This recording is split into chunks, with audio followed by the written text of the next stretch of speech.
Second major lesson in unit 3, and this is our second day on the lesson. So we are graphing quadratic functions in different forms. On Friday we learned how to graph quadratic functions in standard form. If you need additional help, you're going to want to go back and watch a video that is posted on my website. I will post that today. It's a video you watched before you took your quiz. Above number 2, write vertex form.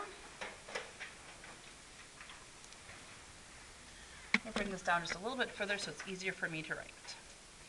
Okay, so vertex form. What does vertex form share with us? If the number in front of the parentheses is positive, it means the parabola opens upward. Sometimes you don't see a number. Remember, that's like a positive 1. If the number in front is negative, it means it opens downward. So I know this parabola opens up. Also, we can identify very quickly what the vertex is by just looking here. So it's the opposite of the inside, so it's positive 5, negative 4. Go to positive 5, negative 4, and make a dot. Positive 5, negative 4, and make a dot. So go up to vertex, write positive 5, negative 4. If you recall from Friday, your vertex will always lie on the line of symmetry. So straight through this dot, let's make our vertical line for the line of symmetry.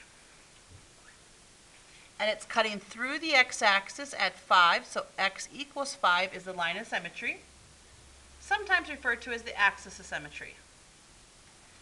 Okay, I know I'm going to have a parabola. It's going to be opening upwards.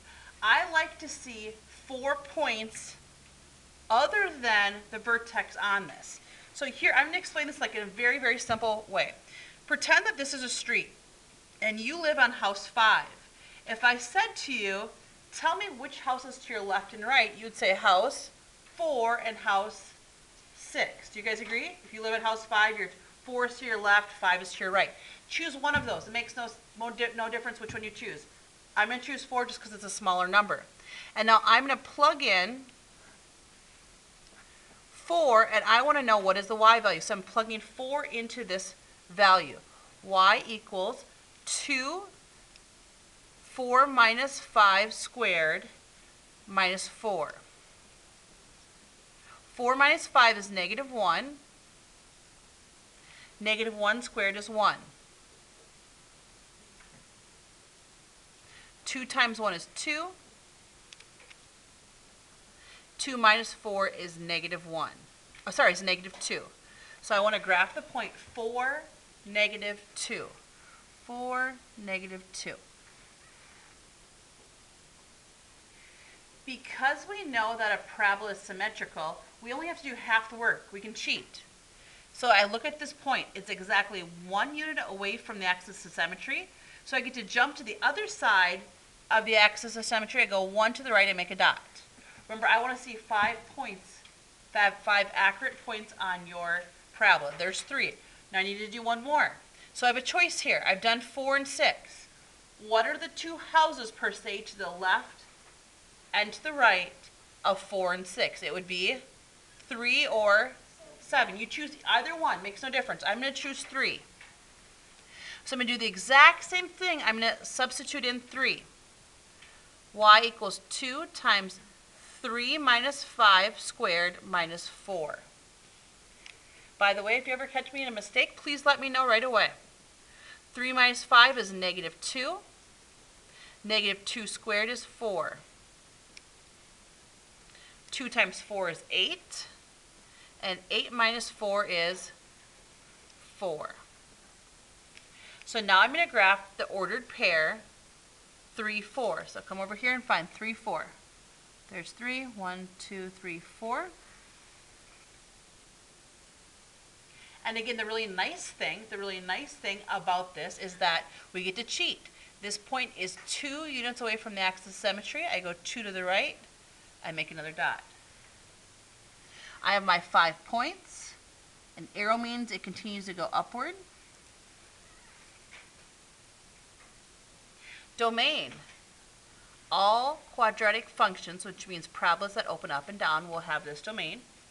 The range from minimum going upwards. A minimum value is negative 4. We include it because it's part of the graph.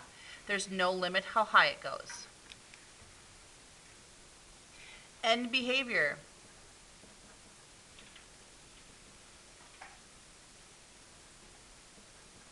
So as I go to the left, I'm heading up. And as I go to the right, I'm also headed up. Before I go through two more things, can I have right now a 1 through 5, how confident, not based on speed, how confident you are. It's totally fine to be a 1. 1 through 5 right now, number of fingers. How confident are you with what we were going over? Okay, so the next thing is I would like to do two more things to add to this that you've already learned, increasing and decreasing intervals.